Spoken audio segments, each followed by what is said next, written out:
16 that joined, so thank you. My name is Craig Petronella with Petronella Technology Group. I'm the CEO. Recently released The Ultimate Guide to CMMC on Amazon, which is a new book on the CMMC. We're going to be presenting today with Sid from Gatekeeper, which is a multi-factor solution that I think you all are going to enjoy. It's one that we had vetted a while back and we use ourselves. So I'm going to go through this presentation. Feel free to raise your hand or ask questions. Let's make this interactive. This is going to be more impromptu style. So it's not going to be your standard boring webinar that you just sit through and do nothing. So I'd like questions. I like interaction. So feel free to stop me at any point. So I'll try to pick the pace up a little bit. I know your time is valuable, and we want to have some time left for Sid to also present some of his slide deck as well. So the CMMC, the Cybersecurity Maturity Model Certification, you've probably heard of it. 31st of January came version 1 from the Department of Defense. And basically, in a nutshell, if you're a contractor or you bid on contracts for the federal government, you want to be CMMC certified as soon as possible to gain a competitive edge so that you don't lose out on bidding opportunities on the supply chain, because there's going to be a big shakeup, and those that wait too long to get their certification with the CMMC will lose their opportunity to bid and may lose contracts as the DoD really clamps down on the requirements. So this is me, Craig Petronella. I've been doing cybersecurity for over 30 years, founded Petronella Technology Group, as well as a marketing firm that's under Petronella Technology Group's umbrella that helps companies grow their business with marketing automation and advanced solutions. Specialize in helping businesses with DFARS, CMMC, NIST 853 and 800-171. Since the CMMC is still not very mature, it's brand new, it's changing. A lot of the consulting that we are doing for folks around the CMMC are heavily based on 800-171 and 853 controls, because we know that those are facts. We know that those frameworks are mature, and we know that if we can help our clients get to those levels, it'll be real easy to adapt to any changes that come out from the DoD in regards to the CMMC level. So moving on, we're talking about controlled unclassified information, what security controls, policies, procedures, et cetera, that you need to do to make sure that you're the CMMC level that you need to be at. I'll go ahead and make this full screen here so you guys can see better here. There we go. Make sure I covered all this here.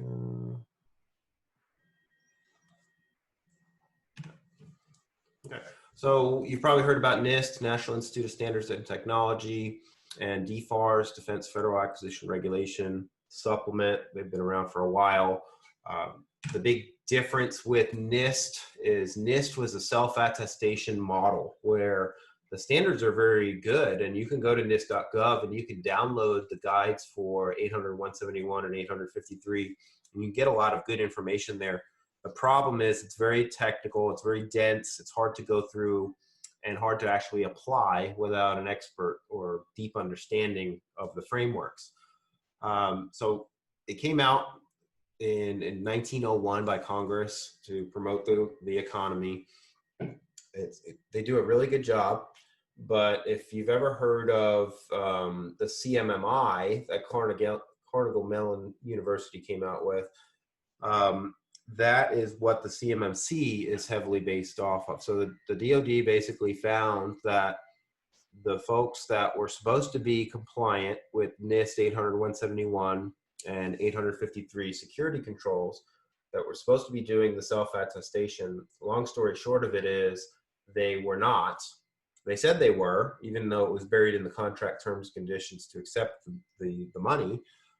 They found out later that when the supply chain contractors were getting hacked, that they weren't really implementing the controls properly and following the guidelines.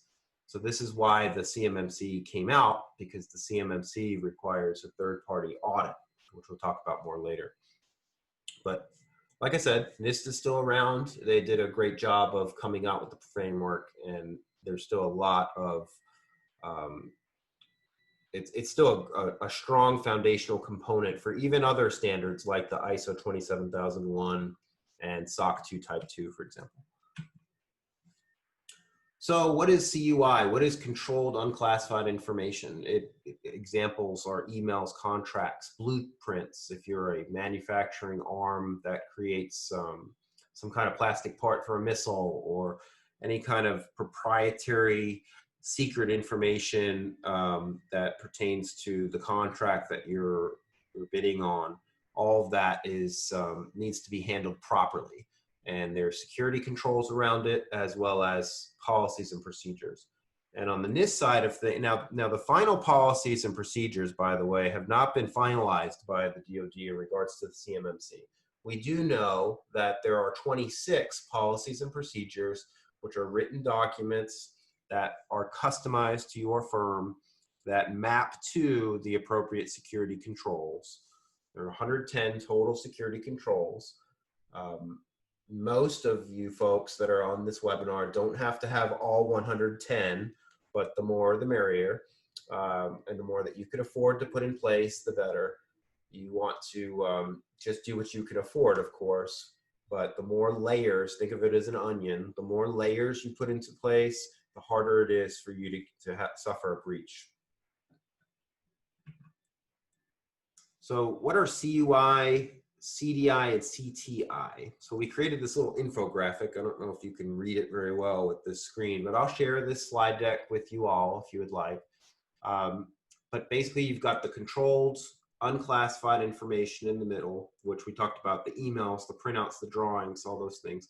Then we got controlled defense information and how it fits with DFARS, and basically just how it all intertwines. So the Federal Acquisition Regulation and the DFARS components, when I was researching this a long time ago, it was very complicated and it was very hard to understand. So I actually welcome the CMMC and what they're doing, because it's really streamlining things. I think it's going to make it easier for folks to understand, easier for folks to follow and adapt to their practice, and just really simmer down and reduce the required policies, procedures, security controls, and what people need to do now to get off to the races. But the FAR system was created way back in 1974 to standardize the executive branch acquisition process. The DFARS is a set of the supplements, and it's divided into chapters, and the DFARS 252.204.7012 is the second chapter of the supplement, and it regulates the Department of Defense acquisition. So that's where the safeguarding of CDI and CUI comes into play, and where your policies and procedures and your mappings to the controls happen.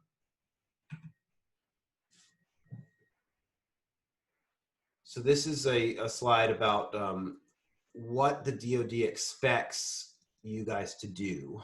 And it's defined in that section there that we just talked about. And like I said, there's 26 policies and procedures and 110 security controls. We'll go over more in detail of what that means.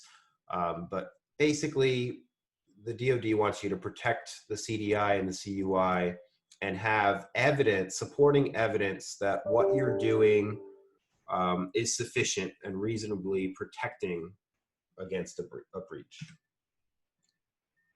So here's another infographic that shows you how there's the convergence of the NIST side and the FAR system.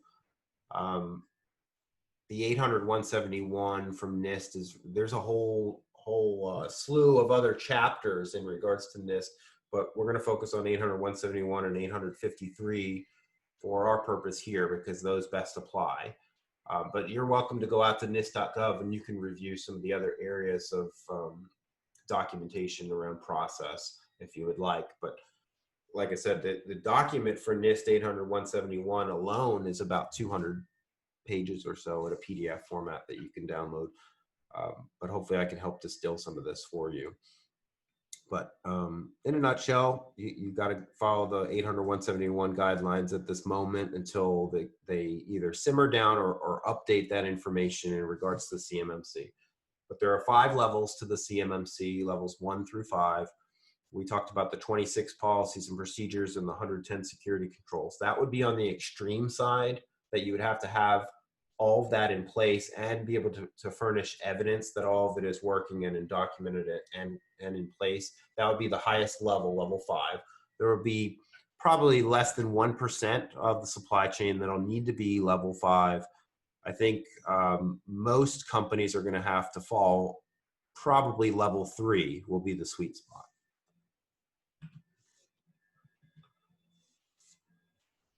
So this is where I was talking about the NIST self-attestation process. Self-attestation basically is just not working. So that's why the third-party audit is required now with the CMMC.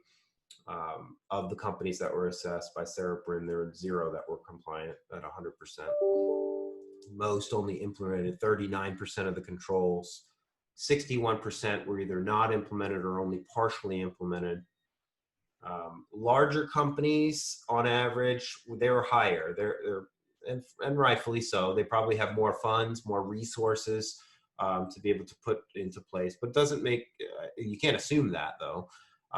Really, you need to be doing the security risk assessments and the penetration testing to really know where you are as far as the cybersecurity maturity model. But we'll touch on that a little bit. Small, mid-sized companies, on average, successfully implemented only 34% of the controls, and over 80% failed to implement 16 specific controls. The top 3 controls that you can pretty much do right now are multi-factor authentication everywhere, security awareness training, which is knowing and educating your staff on phishing threats, whaling, email fraud, how to determine if a link is infected or malicious, social engineering, how to make sure that your employees are not getting tricked into furnishing information to an unauthorized third party. There's vulnerability scanning and remediation that you guys can be doing, and that's where that gets into security risk assessments to score your firm and see where you are, what are you doing now, what can be done, where are your gaps, gap analysis, and then moving on to pen testing or penetration testing. So I'm sure you've heard of Katie Arrington. She's been leading the effort on the CMMC. The baton has now been passed to the CMMC Accreditation Board, cmmc-ab.org, I believe is the website. I'll confirm that and send it to you later. But that is the new organization that's a nonprofit that has now been deemed the approved entity from the Department of Defense to move along past the 1.0 for CMMC. So they're currently accepting applications for auditors to get certified so they can be a certified third-party auditor for organizations like yourselves. And then they're still figuring out, what does that audit mean? That's not released yet. We don't know what the audit entails. We don't know if the audit needs to be done on premise or if it can be done remotely. We're not sure at the moment, but as we find out new information in that regard, we'll certainly update you guys accordingly. But all entities, all firms, all service providers that are in the mix of CUI, CDI, and around the CMMC will need to get audited. So my company, my firm will need to get audited. You guys, if you guys are bidding on DoD contracts, you're going to have to get an audit. We don't know if that's an annual audit. We don't know if an audit is good for 2 or 3 years. That information has not been finalized yet. We're assuming that it's annual, but again, we don't know yet, to be clear. We also don't know what it's going to cost. We can speculate, and we know that the more advanced levels, like level 5, are going to be more expensive to audit because there's more work to do, more to go through as far as paperwork and controls. And then on the lower levels, 1, 2, they're going to be cheaper. But as we get more information from the DoD and the accreditation board, we'll be sure to update you. But in a nutshell, the CMMC is here to help simplify the cybersecurity guidelines, hopefully make it more achievable and reasonably cost effective compared to what it takes for NIST. I don't really know how that, I mean, maybe for a level 1, it might be cheaper, but I don't know how that is going to affect much as far as the cost go, because some companies that we're consulting with, they don't have anything. So they need everything created from the ground up. And it takes a lot of time to write and customize all the policies and map the security controls. So just because you might have a small company doesn't mean that your effort will be simple and cheap.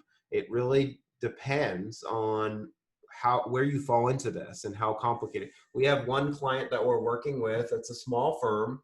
I believe there may be 50 employees, but they're very complicated. They work with and develop under 3 different operating systems. They use Microsoft, Apple, and Linux, and their maturity level is very advanced. It's very complex. So their costs are going to be higher to achieve the levels that they want. I think that they're after level 3 or 4. But my point is that just because you're small doesn't mean that this is a simple effort, and I wouldn't think that it's reasonable for an expectation to think this is a 3 or 6 month effort. This is a longer effort, and based on the complexities of your business, it may even be longer than originally anticipated or thought. So, but bottom line is you need to have the CMMC, the highest level that you could attain. Your contract is going to state which level you're going to need, and you won't get the contract unless you've passed the audit. But you can start bidding on them now and be proactive and get that competitive edge at the moment. And it could, they understand, the DoD understands that this is going to take some time. I think they've given like a 5-year or 6-year timeline around it. So, you know, just start chipping away small bites at a time, and we'll get there. So like I said, third-party organizations that are certified are going to be the ones doing the audits to make sure that you have you're able to furnish the supporting evidence to the level that you're after. But as of this moment, since there's still a lot of gray area and mud in the water, so to speak, we're aiming towards 800-171 for policies, procedures, as well as the framework, and then moving on to 853 for the actual security controls. What do you need to do on your endpoints? What do you need to do on your mobile devices, etc.? So we pretty much talked about that already, so I'll skip over that. Let's see here. I'm going to speed up the pace and cadence a little bit so I can give Sid some time. So obviously for the given CMMC level, the more controls and process you have in place, it's going to heavily reduce your risk for any kind of threat or breach. Both contractors and subcontractors need to be CMMC certified before they'll get the contract. Went through that already. You won't be able to win a contract if you don't get through the audit. So since there's no NIST certification, NIST was, like I said, it was a self-attestation model. It was an honor system model. And quite frankly, a lot of the folks that were bidding on contracts and awarded contracts, they're not even close to being NIST compliant, which is why we're talking about this. So a lot of this should have been done anyway, is my point. So if you don't move forward with the proper security controls and the policies, you could lose your contracts. I don't know in regards to fraud, or I don't know how far they're going to take that. I know in regards to other verticals such as medical, for example, like in the HIPAA space, if you lied about getting grant money from the government, you were forced, you could be criminally prosecuted, fined, as well as thrown in prison. But I don't know how far the government's going to take the fraud side of things. Basically, bottom line is, let's just try to get as much of this done as we can, so that you could show the evidence that you need, and you could get the contracts that you're after. So increased security of your infrastructure, gaining a competitive advantage, peace of mind, moving you as close as possible to 853 controls. Like I said, there as many of the 110 as we possibly can get you towards, which of course that you could afford. Here's the timeline. And a lot of people ask, well, how is this timeline affected by the COVID-19? And the short answer is no. They haven't released anything, any delays or anything like that, because all this is considered essential business. So there have not been any adjustments to the timeline. Like I said, I'm going to give you this slide deck so you can have all this information at your fingertips.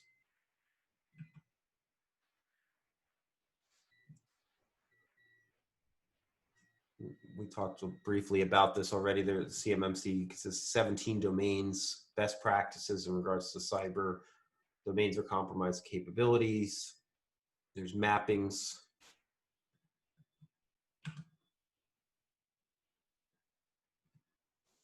Here's how in the 17 capability domains, the actual topics are organized as far as access control, incident response, risk management. And I have a spreadsheet that breaks that out if you'd like. But that's how they've categorized it and grouped it together.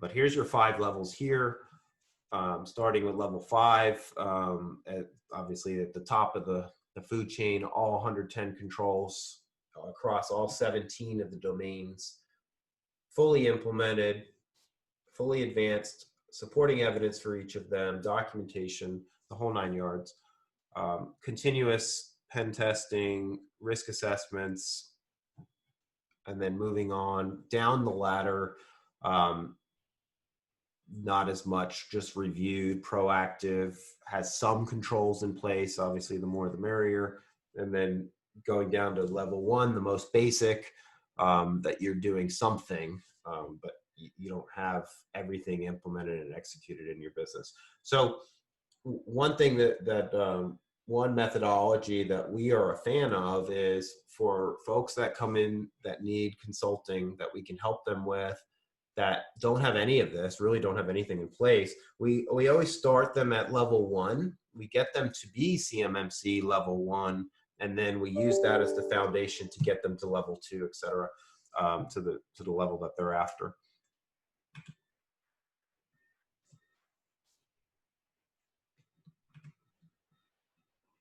So level 1 is you've performed, you have basic hygiene, then now you move on to level 2 where things are actually documented that you're doing them. Again, more security controls in place, more policies, procedures. Level 3 is where I feel like most people are going to fall into, where things are managed, they're actually getting done. You've got supporting evidence for at least probably a third to half of the controls out there, probably moving towards 50 or so controls, and then moving on to 4 and 5.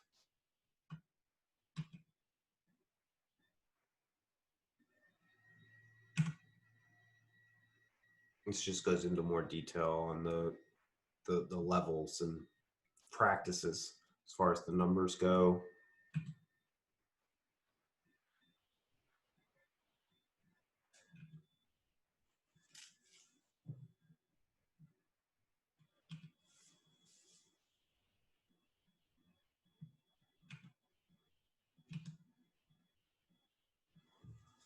So this is where you have to coordinate directly with an accredited and third-party certification organization to request and schedule your assessment.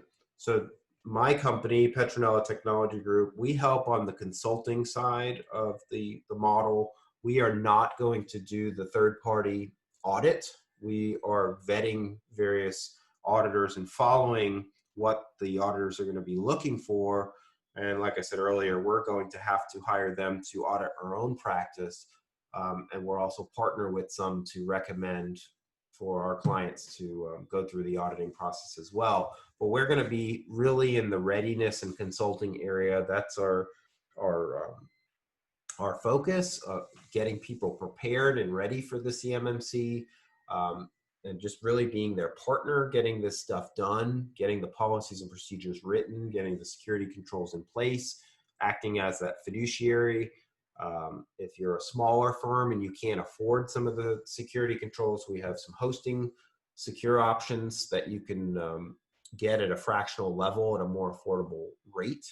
And will help with the security risk assessments, the pen testing, and all that preparedness, and be your partner alongside of you for any remediation that might come up in regards to the audit process. And then after the audit process, we'll still be by your side and your partner to make sure you stay in alignment with the CMMC level that you're after moving forward. So that'll be our role in this for you guys.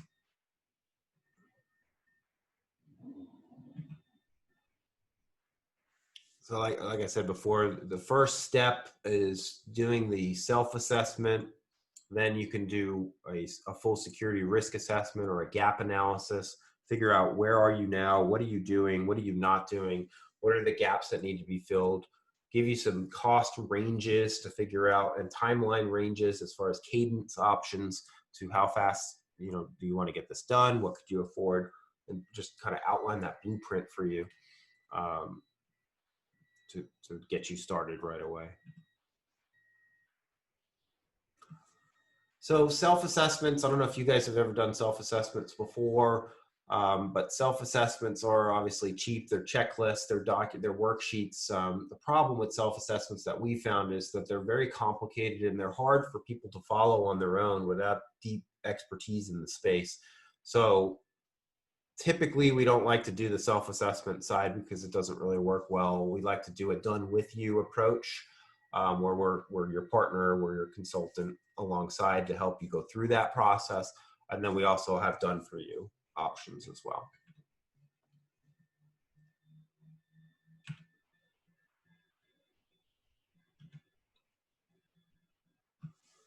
So what actually happens, we look at all of your information systems, we look at all of your endpoints, we interview you and your staff, your C-levels, your owners, to figure out how are you handling CUI and CDI, and then we come up with a baseline for you. We do vulnerability and gap analysis, figure out a baseline of where you are now, where you're trying to go, and then we map a plan for you. Figure out which policies and procedures you need to put in place. Maybe you have some of them, but they need to be reviewed and audited and updated and shored up, so to speak. And then after we go through that process, then we can come up with a more accurate timeline. Then we go through the levels that you're looking to go after as far as the CMMC, and you'll see there's an area that we've broken down where what have you done? Are you not compliant at all? Are you partially compliant with that control, or are you fully compliant?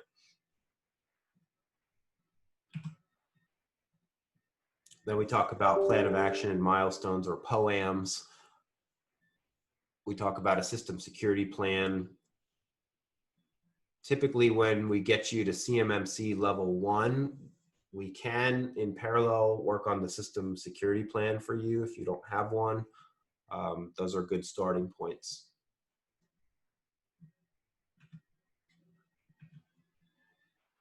These are some basic questions that help scope your pricing. How many employees do you have? How many workstations? What have you done? Have you done any assessments? Have you done any pen tests? Do you have any physical security? Do you guys use key cards or control? What controls do you have on the physical layer? Are you all located in one area? Do you have multiple offices? So all these questions all help determine how complicated your business model is, and ultimately how hard it's going to be to get you to where you need to go as far as the CMMC level that you're after.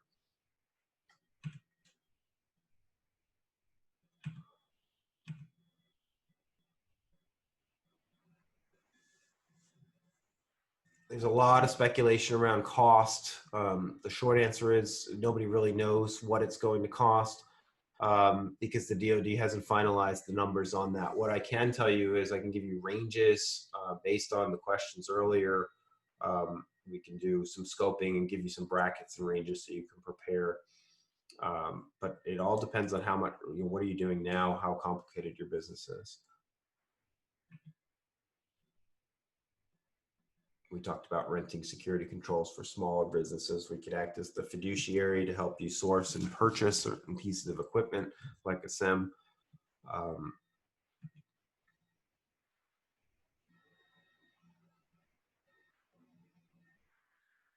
There is what's called a virtual secure hosted option as well that helps accelerate the cadence of getting to the level that you're after if you wanted a fully hosted, what's called a virtual desktop infrastructure or remote desktop services model where everything's at the data center. So that's another option too, depending on the size of your company, could help with the acceleration of this.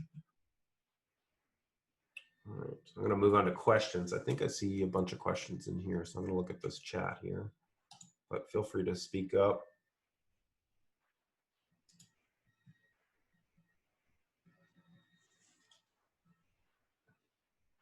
Any questions?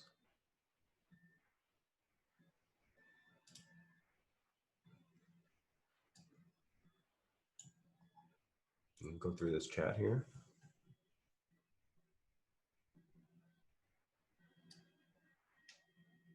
Hey, Craig. Yeah. I'm sorry, I just raised my hand. I wasn't sure if I needed to be allowed to speak or whatever. This is Scott Talcott of Pinellas County Economic Development. First of all, the slide deck's really interesting. There's a lot of information in there, but I guess part of that is, so if I heard correctly, there's 5 different levels that a company or business might need, which are going to be determined by the contract that they're seeking.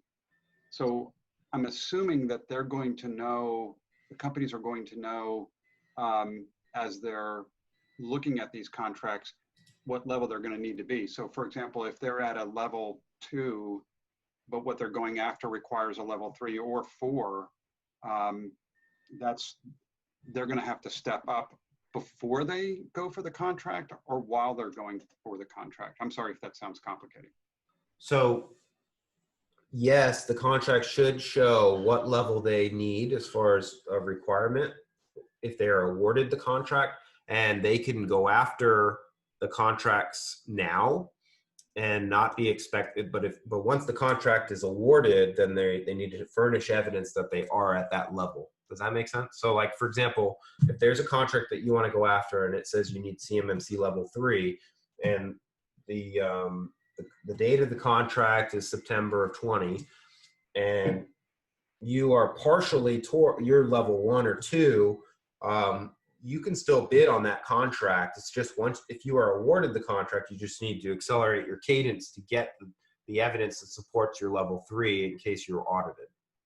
Right, and how quickly would they need to achieve that? So that's a great answer. You answered what I was looking for. So they can still bid on it, but Yep. At what point would they have to verify? Because again, as you said, there's auditing that's going to take place as well. Right. There's another part to that whole thing, which is how in the heck do they estimate? Again, I'm with Pinellas County Economic Development, so I'm not one of the federal contractors, but we work with a lot of companies. How can they try to estimate that cost factor without having a real grasp on the cost or the level they may need? Again, I'm just trying to scramble for ideas to try to help our companies on the line. Yeah, so, well, the short answer is you can bid on the contracts now. It's just that you need to have a plan and a timeline and a cadence that you could realistically achieve that. Meaning if you bid on a level 3 contract now, and it's got a date of September on it, and you have nothing, right? You have nothing in place. It's going to be probably more expensive and stressful to get you there at the contract award. But having said that, on the flip side of it, the DoD hasn't finalized what does the audit process look like, and what does it cost, and how is it to be done. So on that side, we don't know, right? So I guess the point is that now is the best time to start chipping away at this, get to the level that you're after as fast as you can, and be prepared, because they're just going to clamp down harder on this as it becomes more mature. So again, so look at your past contracts, try to evaluate best you can. So as to what level you're currently at, and maybe then try to just prepare yourself for the fact that if you're going to go after some more aggressive contracts, you're going to have to step up one level, or Honestly, as you yeah. said, most are going to fall in level 3 out of the 5, probably. That's my guess. I would start with a risk assessment, to be honest. I would start with a risk assessment and a gap analysis. That's your starting point of where are you now and on the map, so to speak, and then start chipping away immediately for level 1. Just start going through the consulting, the motions to get you to level 1. And then at that point, or in parallel to that, you can also be bidding on higher levels, like level 3, for example, anticipating that you're going to continuously work on this effort to finally get there when the audit process is done and the 2.0 version of this is released. Well, and I thank you for putting this on, because this is really mind-bending for me, imagining what our companies are going through. But I'm assuming you guys can perform that assessment. Yeah, absolutely. Yeah, so that's where we fall. We fall into the readiness area. So we can, if you are at ground zero, you have nothing, we can provide consulting options that are affordable for you, that work with your budget, all the way up to getting you to the level that you want to be at, and then preparing you for that audit. So to best prepare you to pass. And then whatever the audit comes out, whatever the cost of it is and the timeline of how it's going to be done as far as remote or on premise, we'll still be there along your side as your partner to help you if they've got questions, or if they want evidence of something, or if they find something that needs to be remediated. We'll still be able to provide consulting services to hold your hand and get you through to pass that audit, and then make sure that you stay compliant and can continuously provide the evidence of what the DoD is after. Thank you so much. I'll let somebody else ask some questions. Sorry I took so much time. No worries. Yeah, my pleasure. Absolutely. And like I said, I'm going to make this available to everybody so you can study the deck, and then you can come back to us at any time if you've got questions. But yes, it is a lot of heavy, dense, thick material that we've worked hard to try to, believe it or not, we tried to simmer this down and make it easier to understand. So I hope that it's somewhat understandable, but yeah, I understand that there's going to be a lot of questions. So it looks like Vong has a question about CUI. Can you store that on commercial 365 ePLE or E5 plan, or do you need 365 GCC high? That's a really good question. It's a great question, actually, because I actually did some research on this. And the short answer is, it depends. It depends on the type of information that you have and that you're storing there. I have heard both sides of the equation. I've heard that GCC high is where you need to be as far as the government version of Microsoft 365. Office 365 has been renamed now to Microsoft 365, by the way. I have heard that is the GCC high version is the version you should be using. However, I've also heard on the other side of the spectrum that as long as you, again, it depends on the level. If you're going after CMMC level 5, then you're going to probably need to be on the GCC high side. If you're going after level 3, you could probably get away with, ultimately depending on your business and what you're storing there.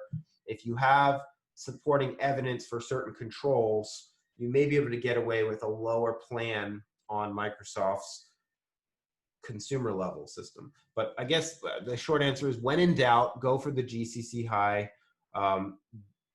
That's never going to be the wrong answer. It's just going to be a little bit more expensive.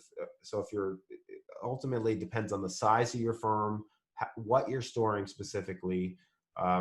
And that all of those questions can get answered in the risk assessment and gap analysis phase to figure out what widgets you actually need to have in place. So hopefully that answers your question. All right, let's see what else we got here. Another way to look at it, Vong, is if you don't have this in place now, you could always put into place the Microsoft 365 version, do all the other things that you need to do, depending on the complexity and the type of business that you have. Get yourself to CMMC level 1, then maybe to level 3, and then maybe through the audit process, get through all the preparedness and the readiness, but maybe through the audit process, it gets uncovered that you're fine, or if it gets uncovered that, okay, yeah, it would be best for you based on your circumstances to move over to GCC high. So it just kind of depends. So how will blockchain technology affect cybersecurity? So that's a great question from Rodolfo.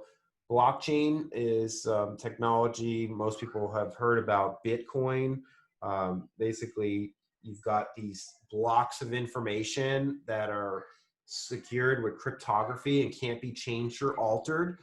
There's multiple nodes on the network that verify and make sure that the data is not tampered with. So I think that blockchain is a great technology for cybersecurity. I think it's going to certainly help with cybersecurity in certain aspects. The big limitation for blockchain is speed. So it depends on, like, for example, blockchain technology is really good for supply chain. I'll give you an example with Walmart. So Walmart has purchased blockchain technology to track E. coli outbreaks in lettuce, for example. So lettuce is tracked from the farm to the grocery store, for example. And if there's an outbreak at that Walmart, they can track which farm within seconds it came from, and the whole journey on how it got to the grocery store. So blockchain is fantastic for that type of technology. Blockchain right now, as far as data, there are companies that are and startups that are working on this, but as far as database and data, there could be what's called transaction speed. So it really ultimately depends on your application of blockchain technology. But the point is that blockchain technology is a good technology. It will affect cybersecurity and help accelerate compliance and reduce and help stop the tampering of certain information that's contained within the blocks. It's just, is it fast enough for your application is really what it boils down to. Moving on to, let's see, any other questions we have here?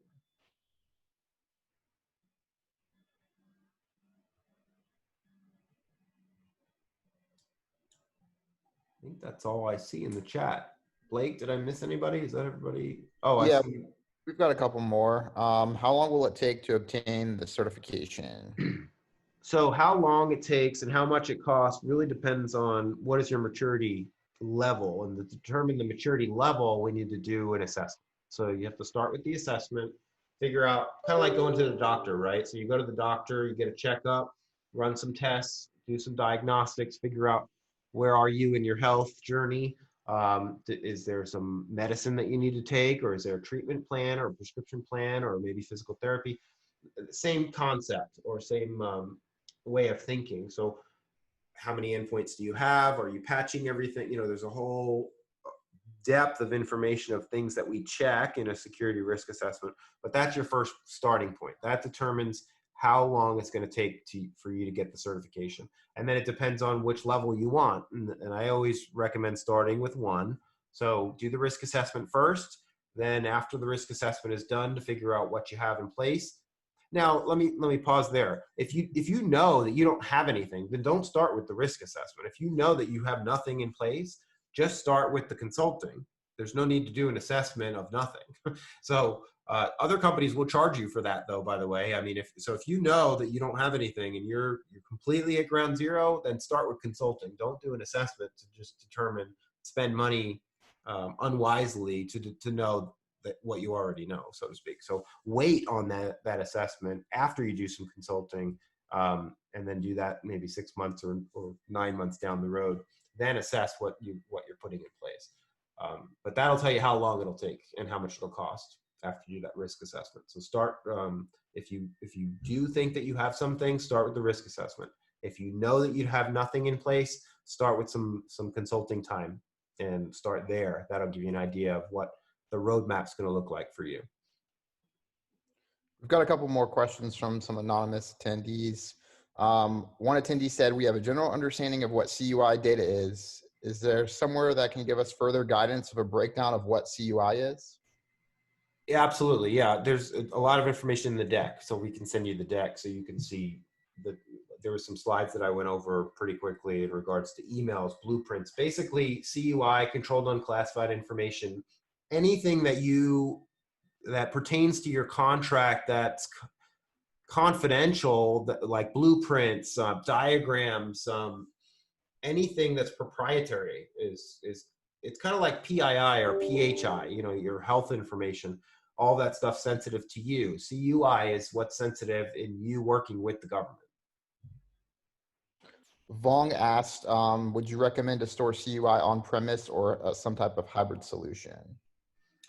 Well, that's a great question. It depends. It ultimately depends on how big is the organization. So if the organization is small and you can purchase equipment, but if you purchase the equipment, like you buy a server, for example, now you have a lot of responsibility on your shoulders in regards to securing that properly. So it could be more expensive for you to, if you're a small company, for example, of less than 10 people, it's probably going to be best for you to go to a secure private cloud option, like I was saying earlier in the slide deck, where we have some secure hosted options there. It's going to be cheaper for you to do something like that opposed to you buying everything you need.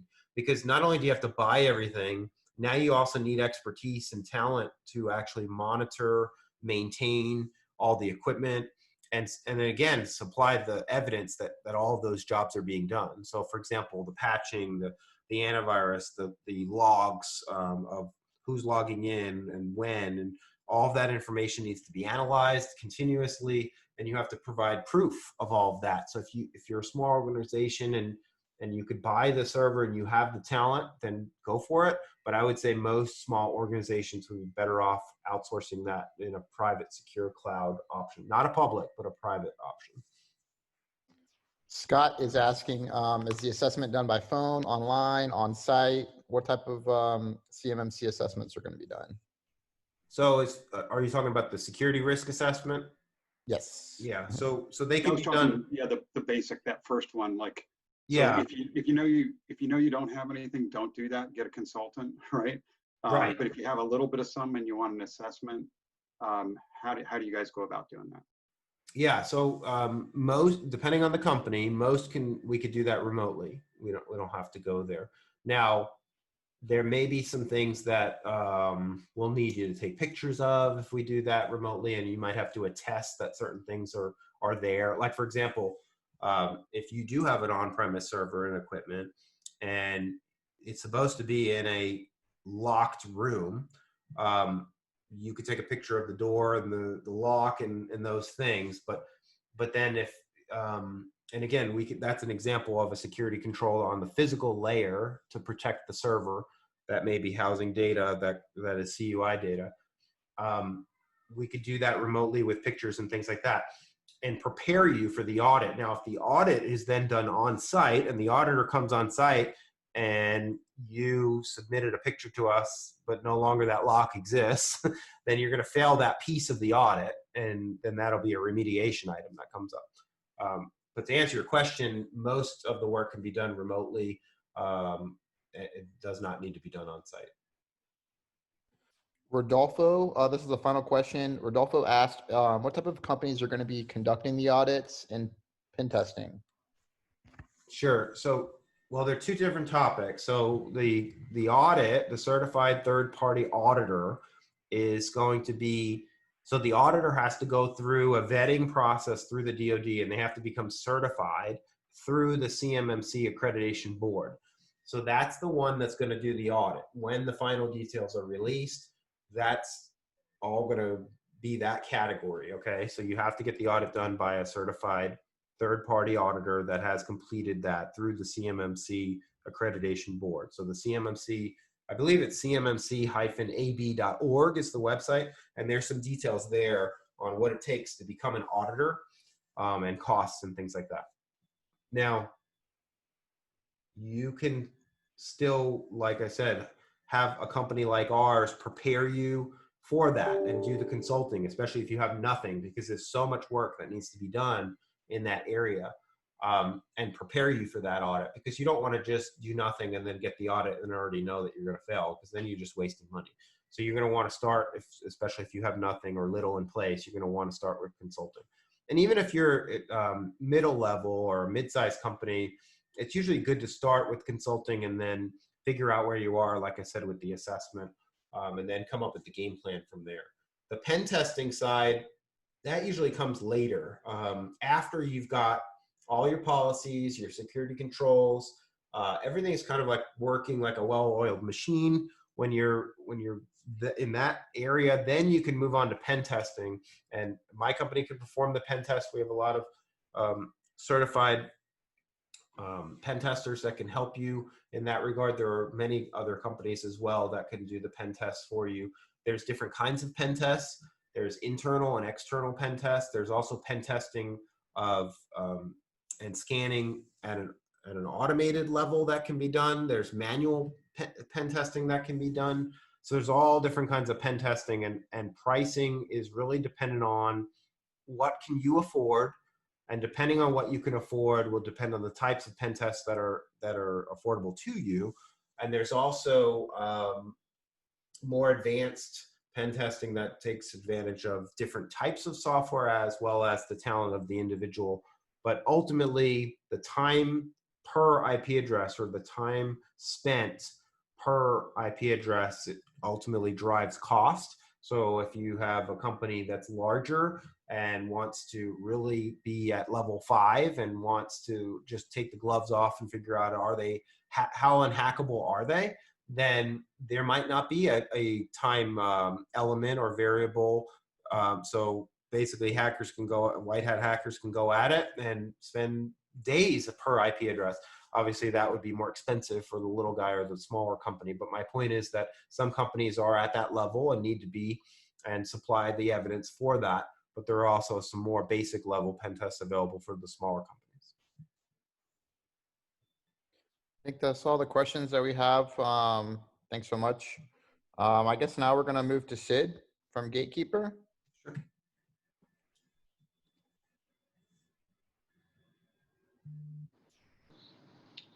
Hello. Can you hear me okay? Loud and clear. Okay. Let's see. How much time do I have? I guess until people leave. Yeah, I would take as much time as you need, Sid. I'm recording this, so if somebody needs to leave, that's fine. We'll just make sure that we distribute it. So yeah, take the time that you need.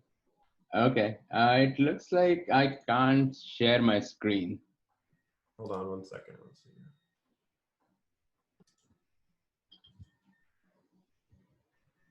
Should be able to now. Yep. Okay. So let me know if everybody's able to see this. Yes, sir. Yep, that's good. If possible. Okay. So, hey, Craig, thanks for inviting us to join your webinar. I learned a lot. It seems you've gone into great detail into CMMC and other compliance requirements. So what I wanted to talk about is, from our company's perspective, what we are doing that how our product can actually help someone, get some of those 110 line items ticked off. Maybe it will help tick off a few, at least on the MFA side and some on the auditing side of things. So I just go through sort of give an overview of what our company is doing, what our product is doing.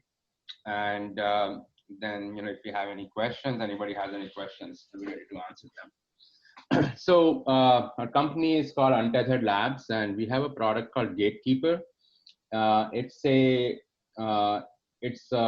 computer authentication platform, like an end-to-end solution for endpoint protection in terms of access management as well as auditing and reporting. So what we provide is a comprehensive solution where our customers can deploy Gatekeeper Enterprise to their organizations and put in policies for two-factor authentication, multi-factor authentication. They can put in policies for securing workstations that are unattended, which is a big part of the whole compliance needs nowadays. They can also have an on-premise solution with comprehensive auditing, trying to figure out who accessed which computer, what resource was accessed at what time, how much time was spent on it, and be able to generate reports on that as well, so that when it comes time for a assessment, or when someone like Craig comes in as a consultant to say like, hey, what are you guys doing, and what practices are in place, you can maybe able to use Gatekeeper Enterprise as a way of showing all the security architecture that you have put in place, all the auditing architecture that has been put in place, so that it can help move along your risk assessment and CMMC assessment a lot quicker, hopefully shortening the time period, thereby reducing your cost as well. So the key components of the Gatekeeper Enterprise solution can be broadly classified as the wireless aspect, which is the proximity-based authentication solution that we provide using Bluetooth tokens, the access management, which is the software solutions that are put in place to give access to your computers or to give access to your web credentials, and then the management part, which is the centralized server, which can be on-premise or a cloud-based solution, where you as an administrator, network administrator, are able to manage everything related to Gatekeeper on your network. So from overall solutions, or from a perspective of what it adds to your organization, it adds security, it helps with compliance, but at the same time it also doesn't overburden your employees with needless extra things to do. So our focus has been, while we have been developing this solution, is that you should improve the security posture of your organization, but at the same time, the employees in the organization should not have to deal with security. They should not be expected to do a lot of other things. They should not be expected to type in and remember 20-character complex passwords. They should not be asked to have multi-factor authentication solutions that are onerous to use on a day-to-day basis. So from a security solutions perspective, we provide like a complete wholesome solution where you have a security improvement, you have auditing improvement, you have compliance, you're moving towards compliance, but at the same time you're also improving user productivity, you're also improving user access to computers that are, to digital assets that they need, without actually having to overburden them security. So I've sort of highlighted some of the key points of Gatekeeper. So the first one, it's a better way to log in and log out, right?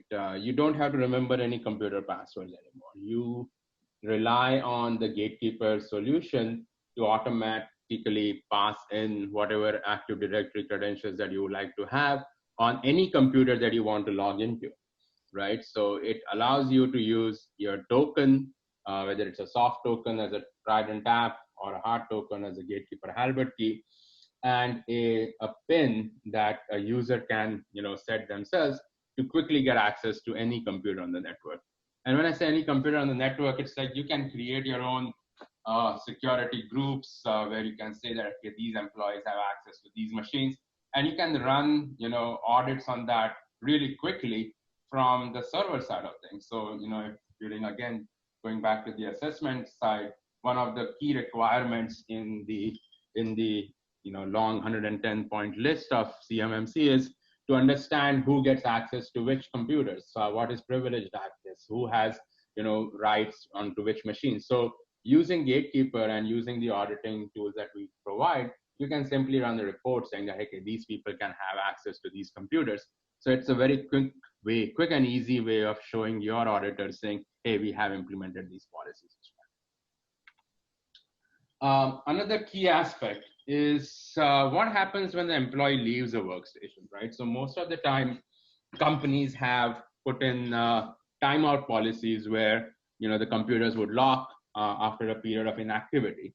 Now, those are usually sufficient, but they are sort of prone to be what's a nice way of putting it, tweaked. Let's say your compliance mandate may say that, hey, you cannot leave the computer unlocked for more than a minute. But if you do that, all your employees are going to revolt, because every time they leave for a coffee break, their computer is going to be locked. They have to type in their 20-digit password to get back in. So IT administrators are going to relax that, put in a 15-minute timeout, 30-minute timeout, all of that, which sort of improves the morale, so to speak, because they don't have to type in passwords all the time, but definitely is a check mark against compliance when there is an audit plan. So what Gatekeeper allows you to do is, just based on your proximity, you have access to your machine. So you walk away from your computer, it automatically locks that machine, right? So you don't need any timeout policies. You don't need anything else other than having the employee carry their token with them. The employee leaves, computer's locked, the employees come back, computer unlocks. Clean and simple.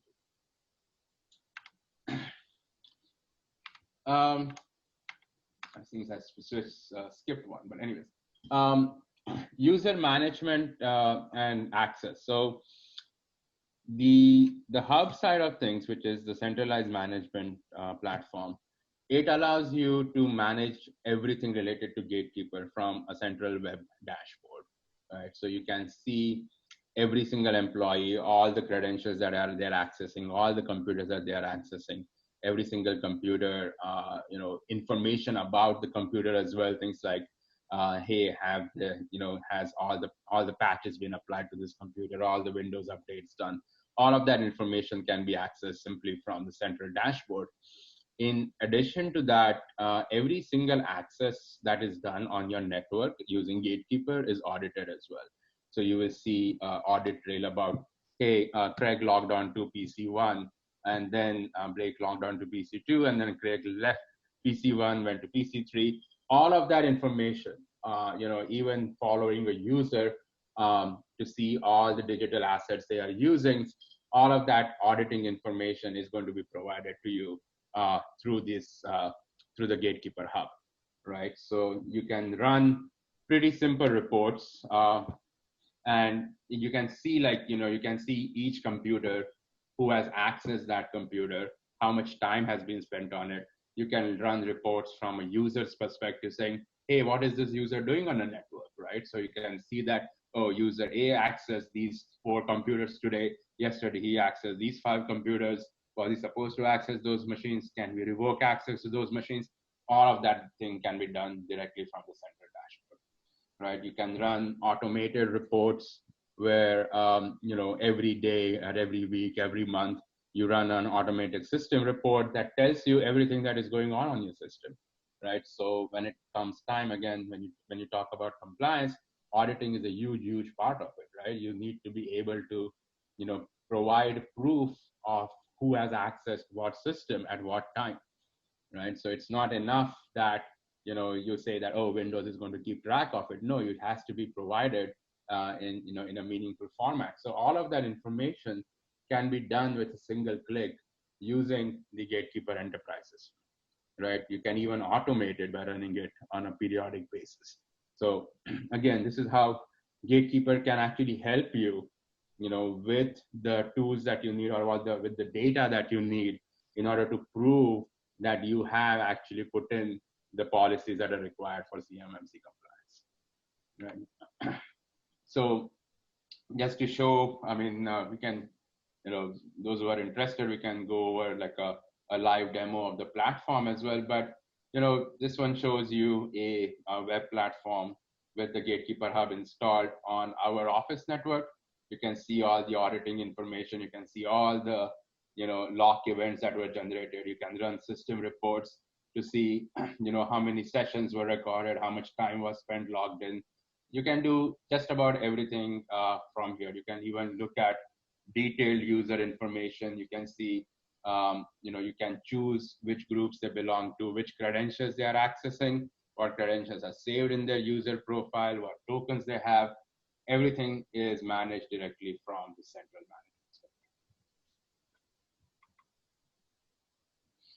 management. So yeah, I mean, I try to keep it short because we can talk more about about questions and such. But yeah, we have been around for a while. We've been developing these solutions since early mid 2015, and our customers typically fall into a category where compliance is the primary driver. So you can see markets that we support, like healthcare. We do a lot of business in healthcare simply because healthcare has the major problem of people accessing a lot of computers all the time. So they don't want to type in lots of complex passwords. But at the same time, there are pretty strict rules like HIPAA regulations that mandate computer security that you cannot get away from. So, healthcare, law enforcement with CJIS compliance requirements, now CMMC coming out, DFARS requirements, all of these places where there is compliance requirements, there are, but at the same time, you don't want to lose productivity. That's where our technology shines. And, if you are, or if you have any customers in the line of business where, these two factors come together, please do contact us. And I'll provide these slides to Craig as well and Blake, and they can actually, share them with everybody else as well. So if you have any questions, let me know. Awesome. Thank you, Sid.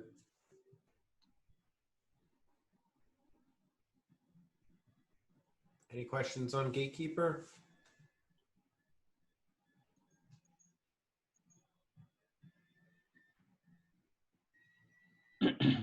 Blake, do we have any questions on Gatekeeper? I haven't seen anything coming in. Looks like we have some people that are starting to fall off now. Mm-hmm. Okay. If there's any questions left for anybody, please feel free to put them in the chat. Well, Gatekeeper has made everyday life much easier, especially with passwords and management and logging. So it goes hand in hand with the compliance for CMMC, really for all the levels that you're after. So thank you, Sid, for presenting and your solution. And we're going to send this recording and the slide deck out to all the people that attended, as well as we're not able to attend, so that we could do another one in the future. But yeah, thank you, everybody. Thanks so much, everybody.